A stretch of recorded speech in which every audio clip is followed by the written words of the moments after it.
following announcement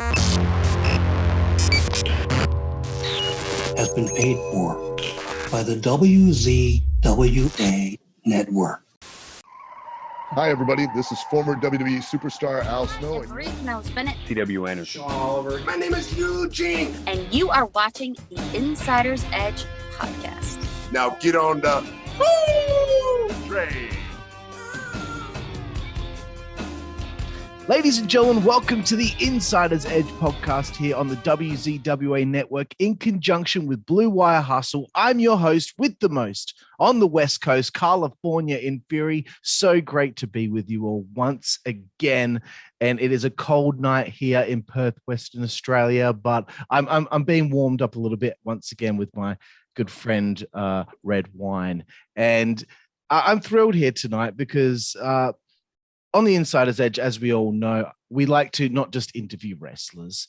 There's such a broad spectrum of people within the wrestling industry that have their own story and their own thoughts. And we've always thought everybody, no matter where you are on, in the spectrum of wrestling, everyone is just as important as one another. We've had referees on the show, ring announcers, we've had authors that have helped wrestlers write their books. We've had producers from WCW on the show.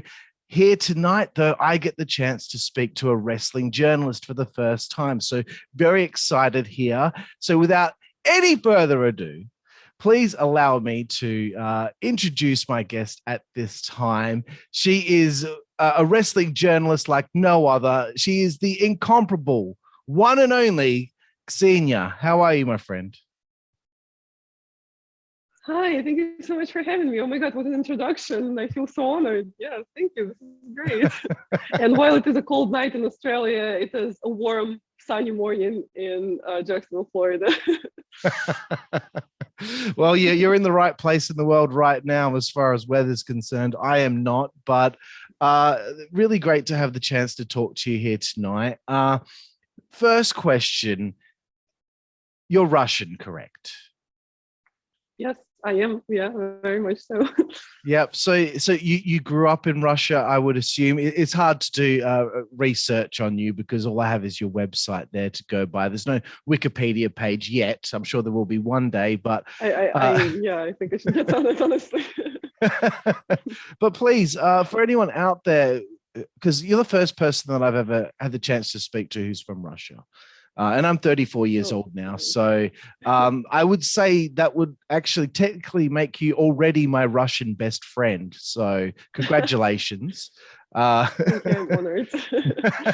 and that should hopefully make me your Australian best friend. So if you run into the Iconics and become close with them, I might get quite jealous. But again, back to Russia. I wanted to ask, a little bit about what the country is like, what it's like growing up there, and if there's any misconceptions out there about the country. No, and honestly, the wrestling community, you are not the first Australian person I've ever talked to. Yeah, there are a lot of people in the wrestling internet community that are Australian, but yeah, I'll let you have it. I'll let you have the Australian best friend label. Right. But yeah, I did grow up in Russia and I was living there up until very recently. Russia is, to sum it up, very different from America. I can't even go into much detail because it feels like a different world, honestly. As for misconceptions, I know that some people think that it's like always cold in Russia. And of course, it depends on the region and it depends on, a lot of things. But I'm from Moscow, which is the central part, not geographically, but geopolitically, I guess you could say is the capital. And we get like quite hot summers sometimes. And, it's fine. It's not a nuclear winter situation.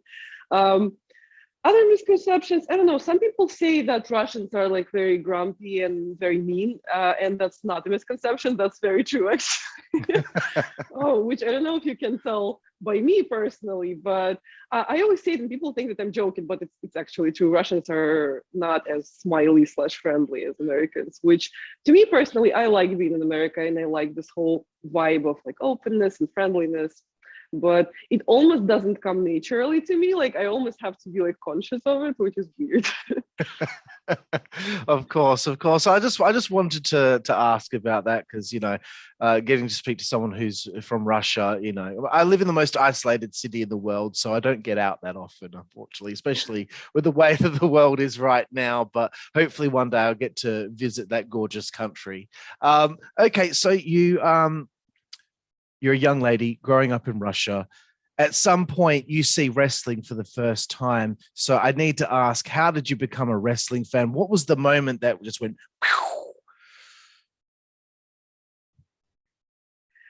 what's interesting is that I didn't see wrestling for the first time in Russia. I saw wrestling for the first time in England. And I am pretty well traveled. It just so happened, like with my life, that I spent a portion of my childhood in Spain. Then I spent some time, well, not an extensive time period, but I did spend some time in England because my mom had work in England, because my mom is an artist and a fashion designer. So she had to do in London. And there I, in 11, randomly saw WWE on TV. And honestly, I can't even tell you like how this process went, because I just remember seeing it this one time and getting hooked for the rest of my life. And I was never the same since that moment. And I've loved wrestling for 13 years now, I think. Oh my gosh. It's so funny because every wrestler I have on the show, me included, like it was always the first time you saw it and then everything changed. I was huge into basketball. I was a massive Michael Jordan fan. But then I saw wrestling and everything changed. I didn't care about basketball anymore. All I cared about was wrestling. So it's funny how the bug can bite you and then never leaves your system. Okay, so you become a fan. I mean, I do care about some other things. I do too. But, yeah. When I was a teen, I was a huge soccer fan for a while. Then I kind of didn't have the time anymore to follow it, because I feel like soccer is honestly even more intense to follow than wrestling. If you want to like be up to date. Also interesting how like I didn't have the time for soccer, but I still have the time for wrestling. So priorities are straight here. No, I understand. But okay, so your life, you're kind of living in different countries and all that. When was it that you first had your first live wrestling experience in seeing a show for the first time? Oh, that's a great question, because the first contact that I ever had with live wrestling wasn't even a show, it was a meet and greet.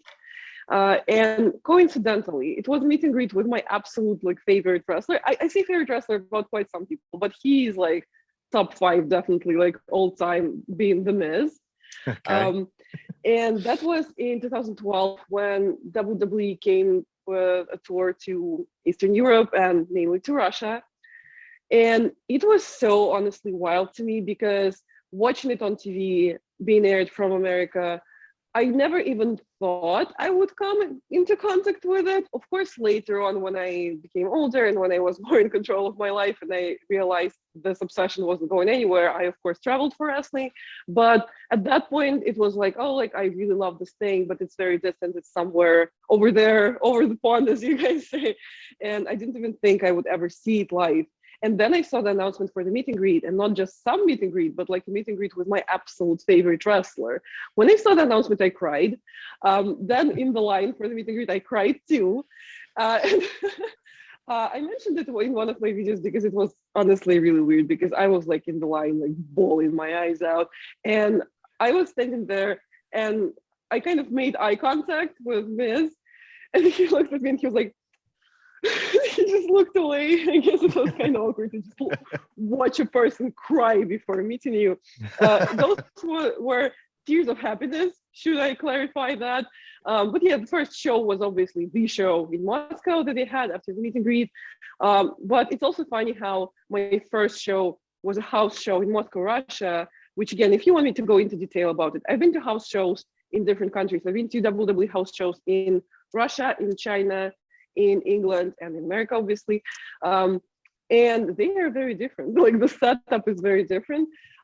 But my first show was the house show in Moscow, Russia, and my second live show was freaking WrestleMania, which was very different again from a house show in Russia. But yeah, that first contact with wrestling was the Miz meet and greet, and I was the happiest person in the world at that point in time.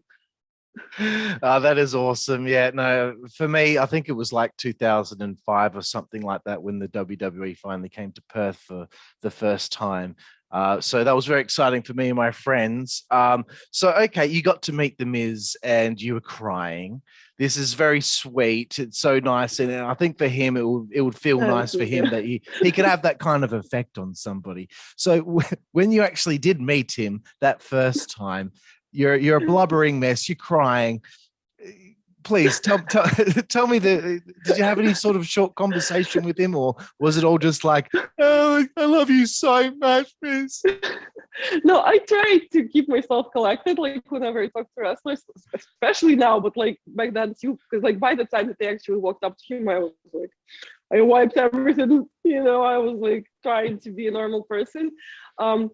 I can't really remember what they said because it was an emotional moment. I think I told him he was my favorite wrestler, which is a very basic thing to say. Yeah. But also him being The Miz and that being kind of the peak of his heel run, probably not as common of a thing to hear from a fan, especially considering that it was like a free meet and greet and he was the first person who came to Moscow with the meet and greet. So like pretty much everyone came just to like look at him if they weren't fans. I also remember it was funny that first I think it was March. And if you know stuff about Moscow and Russia, I know I said it wasn't cold always, but it's pretty cold in March in Moscow. And he wasn't even like wearing a jacket. He came in like a suit. And there was at this venue that he had the meet and greet at, there was like a graffiti wall that they had where they like commemorated like every celebrity that visited, and he had to sign it. And it was outside. And the poor dude was freezing. I remember wearing like a puffy jacket and like a scarf and like a hat and stuff, and he was out there just in a suit. Another thing is, I think he asked for like a seasonal like drink from Starbucks, and Starbucks in Russia was and still is very different from Starbucks in America, and we don't have a lot of the things that you guys have in America. Well, not you guys Australians, but yeah. I'm talking to viewers or whatever. And he asked for that drink, and the assistant had no idea what he was talking about. And they made like several attempts, and they brought him like a cheesecake, and he was just like looking at the cheesecake like at the meet and greet table before the meet and greet, like, oh my god. So the poor dude got really cold outside and never got his drink. So that's what happened.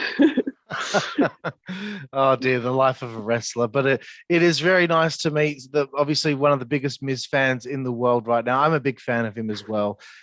So I guess you and I will both be a part of the club, the Nation of Mizlam, I believe they call it. Oh my god. Yes, absolutely. Okay, so I also, checking out your YouTube channel, there was a video that you put up of you showing all of your collectibles and all of the things that you've accumulated over the years. I'm sure there's a lot of dusting that needs to take place with all the stuff that you have there. It reminds me of my man cave that I've got in the back of the house here. What would you say is your number one most prized possession of being a collector? Ooh. Well, that's such a tough question considering, again, how much I have. Of course, my mind instantly goes to wrestling figures. Like, it's not even a question. Like, I have a bunch of other things like cards and programs and books and magazines and a lot of things. But obviously, the figures are it. The figures are what I value the most. I think one of my most prized possessions is one of my pretty recent ones. It's a video that's coming up on the channel, hopefully maybe within the next 3 weeks, because again, a lot of content, very hard to put it all out at once. But I went to visit Super Gabby, who's famous for his major wrestling figure podcast appearances, who has just a crazy wrestling figure vault, like I don't know how to call it, storage. And we did a video together, and of course I bought a bunch of things. And I think, God bless him, he was kind of reluctant to like bump up the prices because he was on camera and because I was doing the video. So I think I got some like really nice deals out of him, which makes me feel a little guilty, but just a little. So I think one of my most prized possessions is very recent, which is a signed Kenny Omega figure toy company figure. Which is really cool. I don't really have that many signed items. I don't know. I'm not sure why. Some people only collect signed figures. To me, that sounds like a lot of stress. I pretty much just collect things that they like. Another favorite is my Jack Pacific Spirit Squad Nikki figure. Again, you probably know if you did some research that I'm a huge Dolph Ziggler fan, and he's also like the favorite. Yeah. And I always joke that like, oh, like Nikki's my favorite wrestler. So that's such a cool figure to have, and it's so nicely made with like the pom-poms and everything. So it's definitely one of my absolute favorites too. I also have a signed Zack Ryder figure, which I've always been a fan of Zack Ryder, but recently with his GCW run, with his Nick Gage feud, oh my God, like I went to GCW Homecoming and I knew that I was gonna go the second that they started feuding. I was like, I need to see this. And when this match was over, first of all, I've never screamed this loud at a wrestling match ever. Like, if you were gonna go on my Instagram and watch, you know, my video of it, don't unmute it because I'm screaming bloody murder. And after that match, I was like, oh my God, this is my favorite wrestler. Like now I'm at the peak of my Matt Cardona fandom, so definitely a prized possession. Definitely love that figure. Wonderful. Okay, getting away now from the wrestling fandom side of things, I want to talk a little bit about how you started to get your feet wet into the wrestling business, as they say. As the years went by and your hair went from black to white, what so did, yeah. What led to you wanting to get a master's degree in new media to be a wrestling journalist? What were you just like, you know what, I think about this all the time, I'm such a big fan, why don't I do this for a living? Is this kind of where it all began? Honestly, my decision to get the master's degree and my decision to become a wrestling journalist weren't really related. I've always been interested in media-related stuff, obviously, since I chose this as a career path. And I worked for a news channel, and you know, I've been in this profession for a while now. And after I got my master's degree, and you know, during and while trying to figure out my career path, I spent quite some time trying to build like an adult career, like a real career, and like find a real job and stuff like that. But at one point I just realized, you know what, I've been a wrestling fan for as long as I can remember. And wrestling, I always say wrestling is my one main love in life. I've never, or nor will I ever, I think, love anything as much as I love wrestling. And I thought, you know what, maybe let's just give it a try. And I think it's been kind of working. I think so too. I mean, I've seen on your channel you've had the chance to talk to the Varsity Blondes and Matt Seidel. So you know, this is you know, I can't wait to see where you are in 5 years' time, because I think you're doing a very good job with it. And I'm very jealous that you're over there in Florida and I'm stuck over here in Australia, and I can't do that myself. But that's okay. I've still got this avenue to go. And as far as you know, loving nothing more than you love wrestling, I feel the exact same way, except about my cat. I think my cat he just beats. Yeah. I think I did love my dog more than I loved wrestling, but my dog unfortunately passed away about 2 years ago. Haven't had a pet since. But yeah, 100%. I did love my dog more than I loved wrestling. But that was like the one creature ever that passed us, you know. Of course. Okay, well, awesome to hear about that. Now, getting away from the journalist stuff, and I'll probably talk a little bit about that later, but I have a bunch of different topics that I wanted to bring up and see what your thoughts were on it. Toxicity in the wrestling fan of today, I feel is, and I want to set the table by saying this. I became a wrestling fan in 1998. And I remember back then there was WCW and WWF, there was ECW, but in Australia we weren't really aware of it. But we all liked both companies, and we never had these arguments and tore each other apart and said such horrible things to one another. Nowadays, I've never seen it so bad that some AEW fans, some WWE fans, the way that they butt heads and talk to each other on the internet, I gotta get off Twitter sometimes, because sometimes I get sucked in and read the way that everyone talks to one another.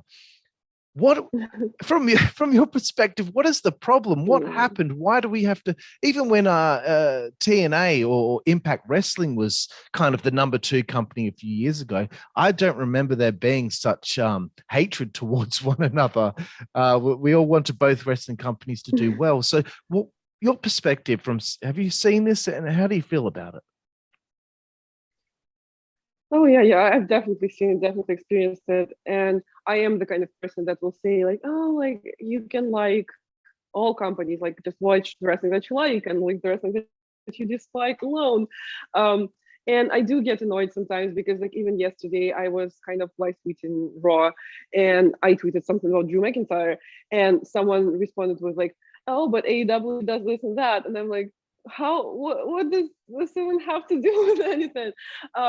But also, as a journalist and as a PR professional, I can't help but kind of think that this is good.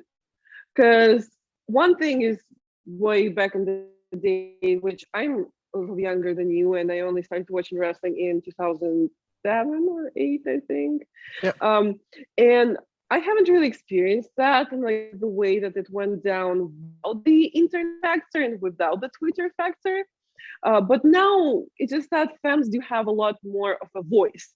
Fans are a lot more involved in the industry, and fans feel like their opinion should be valued, because like back then, maybe some people also had opinions, and maybe some people also weren't happy about one thing or the other, but they never had this voice to share in a public platform.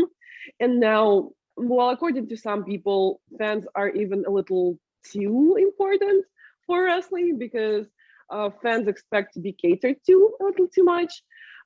Which again, not sure, controversial opinion, and not sure what my stance is on that, but I am not the kind of person that will say like, oh, wrestling Twitter is horrible, it's toxic. I love wrestling Twitter. I met a lot of amazing people through wrestling Twitter, and I got a lot of amazing opportunities through wrestling Twitter as a wrestling journalist. And I honestly don't think it's that much of a bad thing, because at the end of the day, people are driven by wanting the product to succeed over another product, or just in a vacuum or whatever. And for people to be so passionate about wrestling to the point where they are at each other's throats, is it really that much of a bad thing?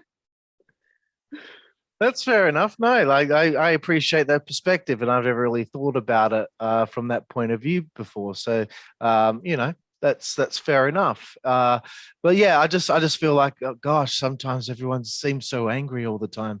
Let's just chill out. It is just wrestling after all. Let's just have fun with this. But speaking of the internet, I had to bring this up because it was something quite funny the other day that you posted about on Twitter. Being a girl on the internet. Oh, yeah. And and I know that there are a lot of weird people out there that have access to the internet, and I was able to message you and get in contact with you quite easily. So that makes me think that anyone probably can get in touch with you quite easily and send you a message. How have you found being like a little bit more in the spotlight with a lot of followers? And obviously that means a lot of weird people might message you, especially the comical do you have masturbation comment that was just hilarious. Hilarious broken English, love it. And we all got to have a laugh at expense of it. But how weird is it being a lady who is prominent, has a lot of followers, and obviously gets contacted by weird people quite often? Oh, it is weird, yeah. I also posted about it recently that I respond to pretty much anyone unless you're being like outright creepy or offensive, because I do feel like I'm not at the level of popularity yet where it could be like, fans, just get away from me, because I do feel very connected with the community, with my viewers, and they influence the content a lot. Like if you again looked at my channel, you see that there are a lot of videos where they send in questions, or they like send in prompts and stuff like that. And a lot of my viewers have become my friends. So I try to like not distance myself from the community. But yeah, that also implies a lot of weird people. And the things they post are just something they decide to post once in a while to like have a laugh, but it's just messages, inappropriate like calls from people that like, thank God Instagram now like put like a wall between me and people who are trying to call me. And if I haven't like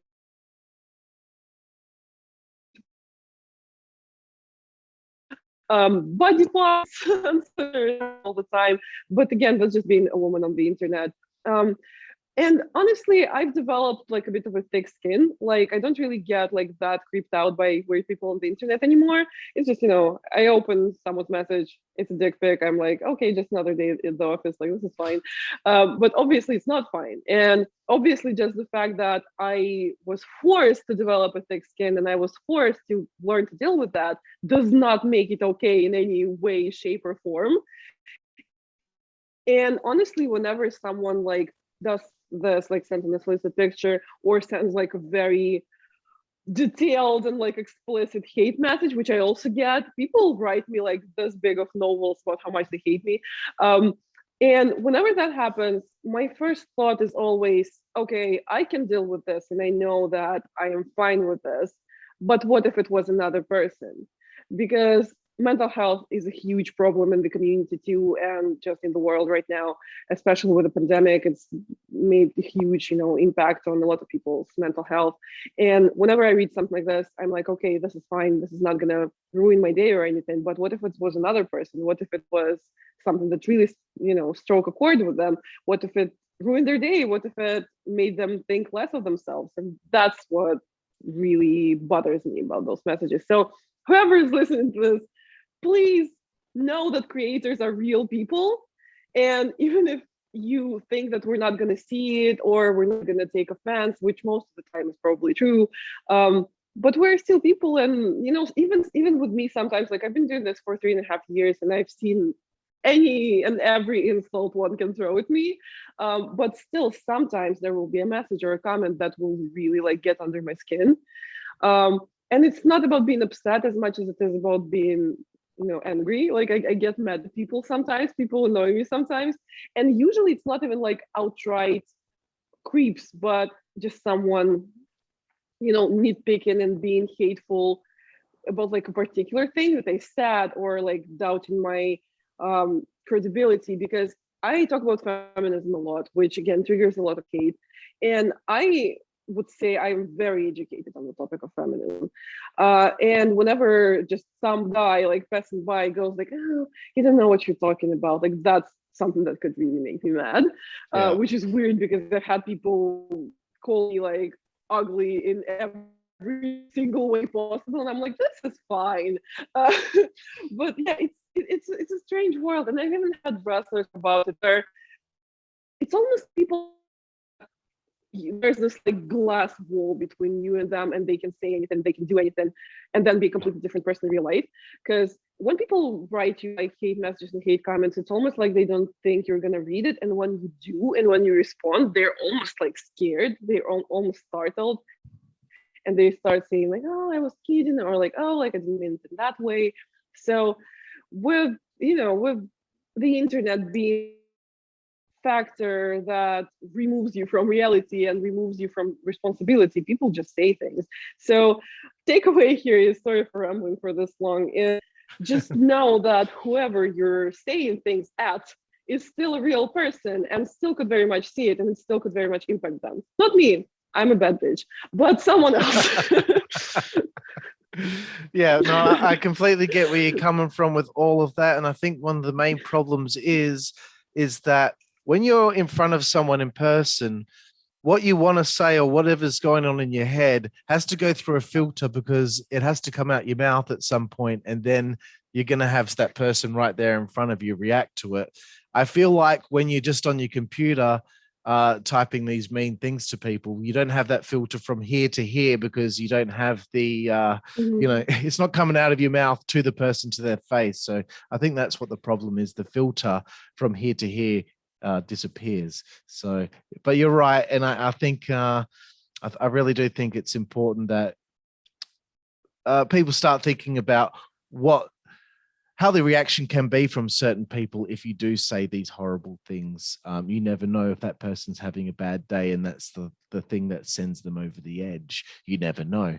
So I think that's something that people should really concern themselves with. And also, as far as dick pics are concerned, I honestly feel like if you're somebody that goes out in public and goes up to somebody and flashes themselves, and you get caught and you get in trouble for it with the police, it should be the same for someone that sends a dick picture, because that person on the other end didn't ask for it. So I feel like it should be the same charge. There's got to be some sort of law at some point that comes in. Hey, you send something like that, okay, we will find out your IP address, where you live. I'm sure in the United States they can figure that stuff out. You're going to get in trouble for it, so which would hopefully deter people from doing that in future. Just wanted to put that out there, because I've never understood people just don't want to bother, it feels, because we do live in a so-called rape culture where consent is not like as big of a deal as it should be in society that we're in right now. So almost people incorporated, it's like a woman in some, or like having a sexual act performed at her without her consent, to the point where you would have to do something about it, which again I could talk about it for hours, but I won't. But we really should change this perspective, honestly. Yeah, consent matters. It's like really important, people. Yeah, and to all the guys out there that have done this, nobody wants to see your dick. I'm letting you know right now. No one, unless they ask doesn't beforehand, even look cool. No one wants to see it. Okay, I wanted to now change the subject again. About this is something that I've been passionate about for a little while: the future of women's professional wrestling and women in wrestling. Because, and I don't want to go on a long rant, but I've been thinking about it for a while since Bianca Belair won the Royal Rumble and went to WrestleMania and won the championship. And I think this is and I'm just talking specifically WWE, but I think this is a major problem. And I think this is what I have a solution, which I don't know if will ever come, but I hope it does. Interesting. I think the female wrestlers need their own show. I think with some female wrestlers in a company like the WWE, what they're missing is the levels. And you do have an NXT, but there's always levels. So if I could bring it to talk about maybe Bret Hart.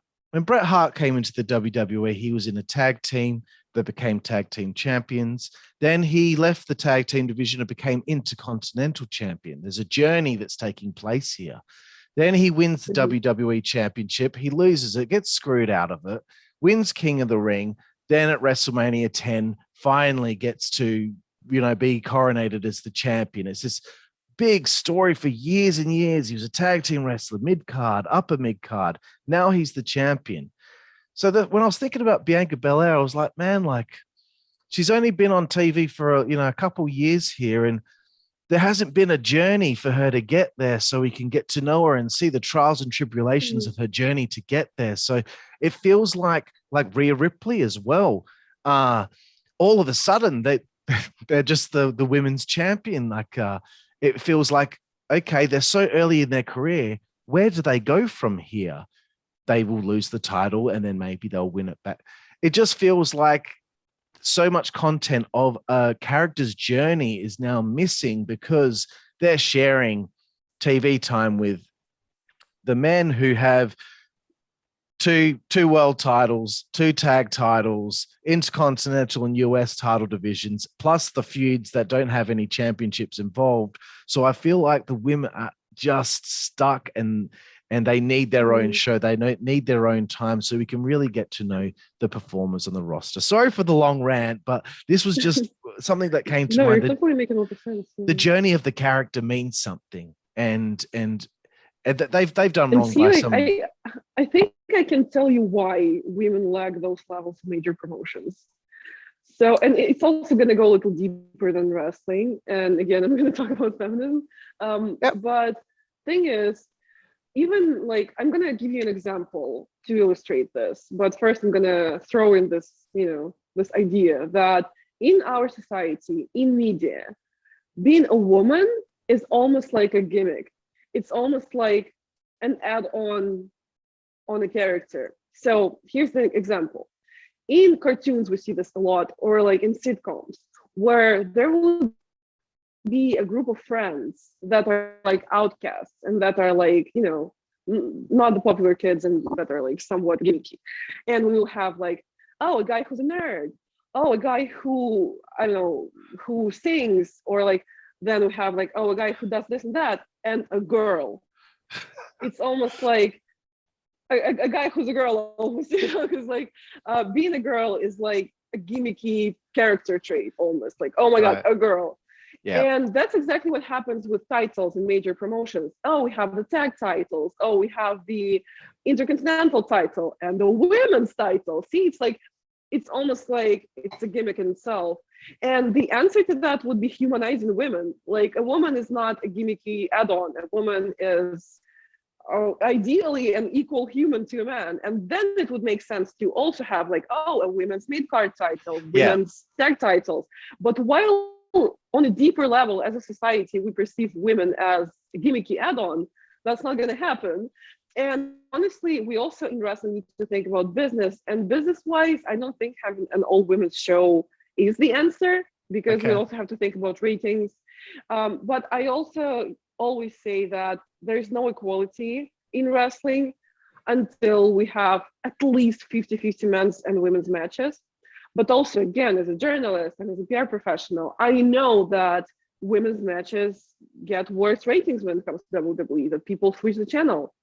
But people switch the channel and those matches get worse ratings because WWE doesn't invest into women. And I mean time, I mean training, I mean meaningful storylines. Because like, if there hasn't been a storyline as meaningful and as profound without a title involved in the women's division as in men's in years, then why would you want to stay and watch that match? And it's a vicious circle, and it keeps rolling, it keeps piling on. And when people ask me like, what's the way out? First of all, I'm not Vince McMahon, I don't know. Second of all, I think like the way out here is a person in the industry, a decision maker in the industry, who is willing to sacrifice things, who is willing to sacrifice some money, sacrifice some ratings, sacrifice something, sacrifice some fans who are going to be mad for the sake of women's rights. Because even if they start putting women on TV and if they start giving them meaningful feuds, it's going to take some time for it to get rolling, because it was just plain and simple not there yesterday. So even if like they start putting women on TV right now and giving them meaningful feuds, it wouldn't take like one day for it to start rolling, for people to tune in and for people to value the women's divisions. The ability of those promoters to start and build this from the ground up. And I don't even feel guilty for placing that responsibility on promoters, because it's partially their fault that this even happened. And even talking about like all women's shows, like I went on a podcast once that does like reviews of retro wrestling shows. And we did a review of I think 2001 all women's show from Women of Wrestling, WZWA.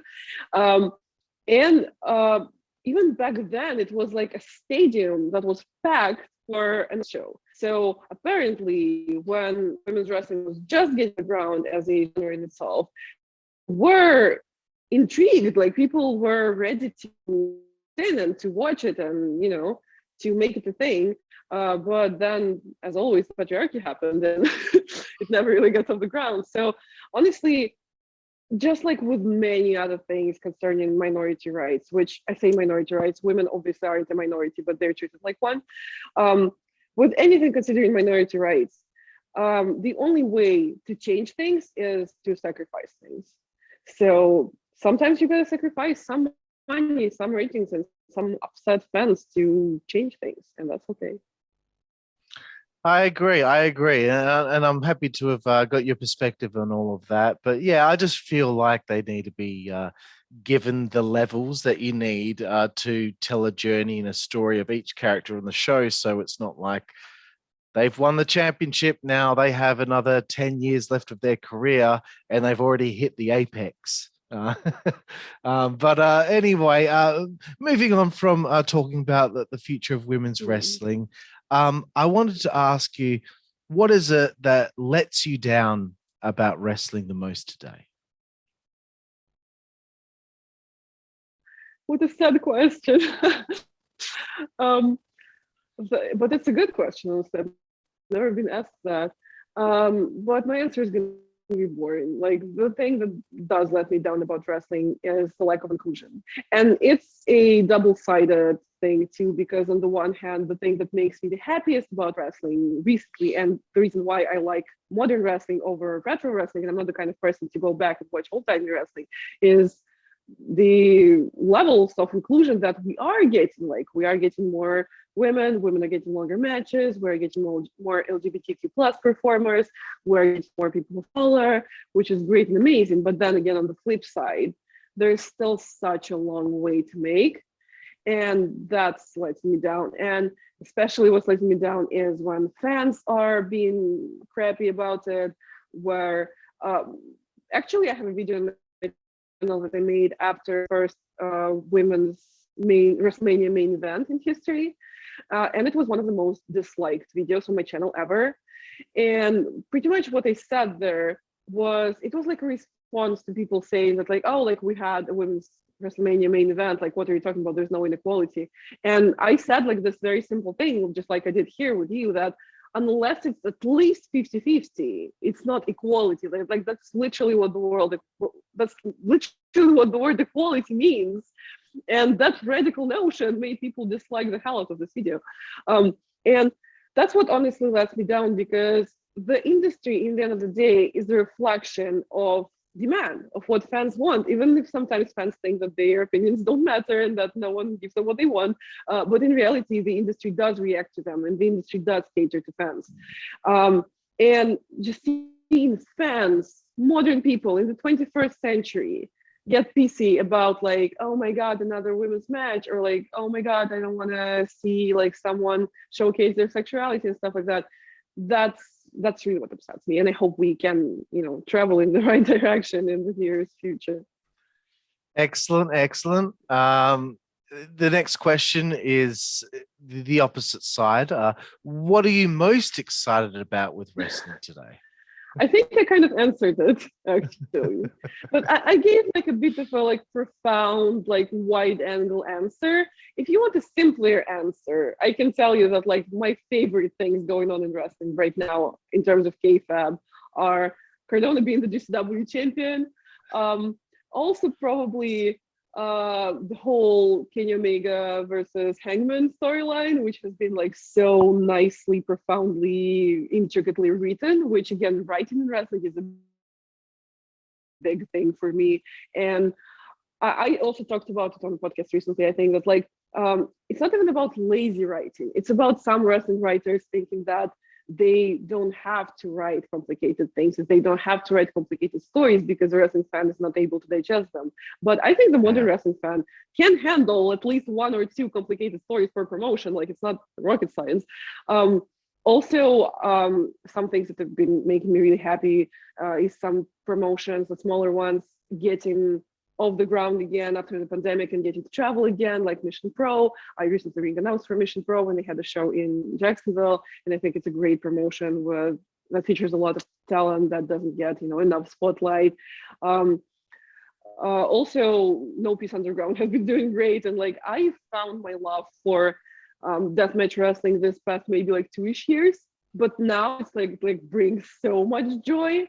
And I've had some wrestlers say it on the channel too, and it's kind of true, which I hate to admit, is that like when you get violent and you get like all kinds of unusual weapons and stuff like that, the fans kind of can't get enough of it and start demanding more and more and more. And I've noticed that about me too, where I would watch like a classic hardcore match and be like, this is not cutting it anymore, you know? But I have been in a lot closer of a contact with like the classic deathmatch wrestling recently, and it's been great. I've also, I want to mention like especially like separately a person, which is Effie. And honestly, seeing him do so many amazing things for wrestling in the ring and outside the ring has been delightful. And I got to interview him too quite recently, the videos on the channel. And honestly, like it was an honor. And if I start like naming people, I could go on for hours. But yeah, let me just say that a lot of amazing people are doing a lot of amazing things in wrestling, and it's delightful to watch. Excellent, excellent. We're getting very close to the end of the show here, but this has been really fun. I just wanted to just sit here and talk to you about wrestling, really. But one other question. I'm always down to talk about wrestling. I can tell. Aspirations. Okay, so you're a wrestling journalist at the moment, but I did notice on your website that you might have some aspirations to possibly be a manager or be involved in wrestling on that level. Please tell me and everyone out there what your aspirations will be, you know, in the future. Yeah, you mentioned my website, which is XeniaDidThat.com. You guys can check it out. And the website is pretty much a compilation of the things that I already do within wrestling. And it includes interviewing, analytics, on-screen managing. I also like ring announce sometimes. I do wrestling commentary in 2 languages, by the way. And I would be very open and glad and happy to be able to explore any of those things more. And for me, honestly, well, I wouldn't say the end goal, but like the one of the main aspirations, I guess you could say, would be to be hired by a wrestling company, by a major wrestling promotion. The AEW, you know, I'm a huge AEW fan, and I really admire their work ethic and their, you know, corporate structure and the way that they handle business. It really resonates with me, and I really feel like it's a company that I could be really happy working for. But also, it's not a goal in itself. I obviously have my channel and I have my Instagram too, which on my Instagram I do a bit more of a lifestyle type of blogging, as opposed to my YouTube channel being almost completely and fully about wrestling. But I did have a cooking series on my channel, just putting it out there. But yeah, mostly wrestling. But I'm also pretty happy being an independent journalist, independent blogger, and I want to grow that too. I want to grow my following. I want to produce meaningful content. I want to produce things that I believe in and that I believe are changing the industry for the better. And an example of that would be my show called That Show that I produced with High Spots Network. And I already have the first season out. The second season is coming sometime this year. And it's a show about women's issues in wrestling that features special guests such as Katie Forbes and MonetMaaate. And I know it again might be a bit complicated to digest, but I do encourage people to not be afraid of complicated topics, because usually the most complicated things are the most important things. And I really believe in that. I really believe in showcasing women's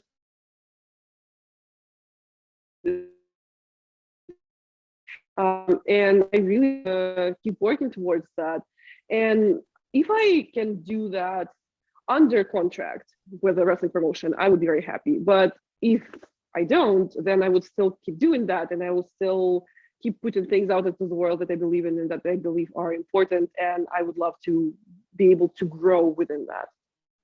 Excellent, excellent. I love the passion. It's so nice. It kind of like your energy is coming my way, and it's getting me excited. And it's 12:30 in the morning right now, and I should really start thinking about winding down and getting ready for bed. But now I'm getting all excited, so I'm going to be up till quite late, I think. But and I would say, I've always thought Dolph Ziggler probably needs a manager. So I mean, in my opinion, that should be something that should happen, as far as I'm concerned. So, okay, you I have agree mentioned. wholeheartedly. You have mentioned a whole bunch of things that you're doing there, but if there's anything else that you would like to plug before we get to our final segment of the show, to let everyone out there know where to find you, where to follow you, please, the floor is yours. Yeah, the ultimate compilation of instead of what I do is my website. It's XeniaDidThat.com. You guys check it out. If you want to pay me or hire me, you can check out the website. I'm also at XeniaDidThat with an X on every single social media, Twitter, Instagram, that same name on YouTube. Check out my YouTube channel. A lot of super fun interviews are coming and are already on the channel. I filmed a bunch of things in Florida here, so always with your favorite wrestlers are coming up. You can also check out my merch on Pro Wrestling Tees. Again, I did that. Yeah, just a lot of fun things are coming up. Subscribe to my channel. Every matters, every subscriber matters, and look forward, because I do think you guys are gonna love what's coming up next on my channel. Excellent. Okay. My Russian best friend, we're getting to the final segment of the show. It's called 5 Second Frenzy. The rule is you have 5 seconds to answer each question. Even if you break the 5-second rule, it's okay. You won't get in trouble. But here we go. 5 Second Frenzy. I already know the answer, but you're gonna tell me again anyway. Who is your favorite wrestler? Oh, that's the hardest question. Okay, for now, weird answer. For now, let's say best friends, Chuck Taylor and Trent Barrett. Okay, no problem.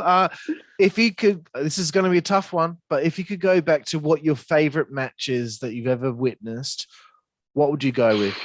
I'm sorry, I know it's tough. Witness live? Live or even just on the TV. Okay, not live. Let's say, okay, out of the recent ones, because as I said, my memory is horrible. The one that Best Friends had with Miro and Kip Sabian. Okay. Out of the ones that I've seen live, maybe, you know what? Maybe again, out of the recent ones, the triple threat with Omega, Orange, and Pac. Right, from Double or Nothing. Fair enough. Cool. Yeah. Okay, moving away from, finally, we're not talking about wrestling. Away from wrestling now. Your favorite book? Oh, again, one of the favorites would be Neil Gaiman's American Gods. And there's no specific reason. It's just that I really like the atmosphere of it. Like, I like the, the vibe of American road trip type of thing, I guess. Very nice. Favorite TV show? Oh, Preacher, AMC, definitely 100%. Love it, love it. Excellent. I'll have to give that a look myself. Favorite film? Oh, what's it called in English? Interstate 60? Is that the movie? Is that what it's called? With Gary Oldman? Right. Okay. Yeah. No, I know what you're talking about. Very nice. Good selection. I'm following the theme of an American road trip. See. Away from television and film, we're talking about music now. Who is your favorite band or musical artist? Post Malone, 100%. Really? Excellent. Okay. I'm obsessed with this person. I wasn't expecting that. I was because I'm seeing pictures of you with your dark hair from back in the day. I thought it might have been maybe some punk rock or something like that. Oh, I'll say that a close second favorite is Fall Out Boy. Okay, there we go. That's where I thought we were heading. But okay, away from the arts now. Favorite food? Oh, that's the hardest question because there's such with it too. Again, let's say out of the recent ones, and I've kind of discovered it in America, which American plus like American Japanese or American Chinese, American Italian food is a whole thing here. But I've really been loving sushi burritos here. That sounds awesome. Favorite place to eat on the road if you're going, traveling a little bit or you're out the house? Where's somewhere that is your favorite place to eat? Okay, not sure if it counts as on the road, but Cheesecake Factory. I'm obsessed with Cheesecake Factory. And I only discovered it like 2 months ago. Really? Well, we have one just around the corner here. It's dangerous. Oh my God, lucky. I might go there today. Oh gosh. 3 to go. There's 3 to go. I don't know if you'd like to drink. You are Russian. Favorite alcoholic beverage? I am Russian. Okay, my favorite cocktail would be Kapiroska, which is, I know is a bit of an exotic choice, but it's kind of like, it's like caipirinha, but instead of cachaça, it has vodka. Again, very Russian. But that would be my favorite cocktail. I knew vodka would be involved. Yes, stereotypes do exist. Yeah. Second last one is, it's your favorite male body part or thing. So like, what is something you look at a nice looking man, what is the one thing that your eyes will go to first? Other than their brain and soul and heart, of course, I enjoy good arms and shoulders on a man.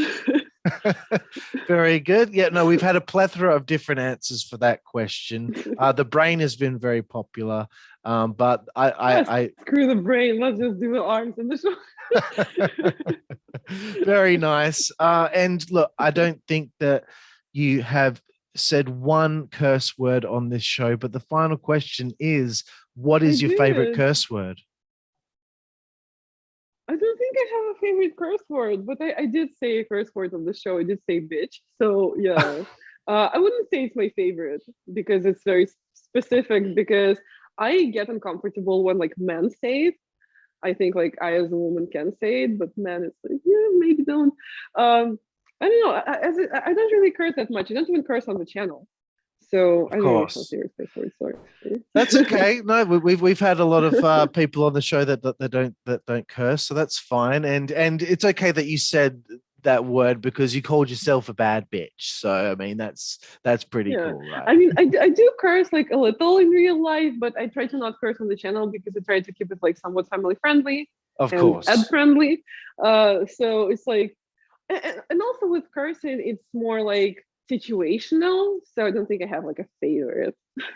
Fair enough. That's okay, not a problem. But that's the end of 5 Second Frenzy, my Russian best friend. I have to say, this was so much fun to have the chance to talk to you and just throw a bunch of topics out there and hear your thoughts on it. As I said to you earlier, I only just discovered your channel about 2 weeks ago. And then I looked at your Twitter and I thought she's pretty funny and she's intelligent and you've got so much to say. And I think you're incredibly interesting. So thank you again for talking to me. And again, I always say this, I live in the most isolated city in the world. So that means, that the fact that you had that reach to come all the way over here into my laptop here and for me to be like, this is a cool girl right here. I think that's something that I needed to say. So, I just want to let you know from all the way over here, someone definitely appreciates you. Oh, thank you so much. Thank you so much for having me. And I really loved the questions. Like, it was really fun. I kind of wish the 5 Second Frenzy was longer because it was fun to kind of like think about such specific things and scavenge for answers that we had. But yeah, thank you so much. This was great. Not a problem, my friend. And I'm sure we'll keep in touch. And again, I appreciate your time today. Yeah, thank you. No problem. And ladies and gentlemen, this was the Insider's Edge podcast here on the WZWA Network in conjunction with Blue Wire Hustle. I'm your host with the most on the West Coast with my Russian best friend, Xenia. And we will see you next time. Thank you.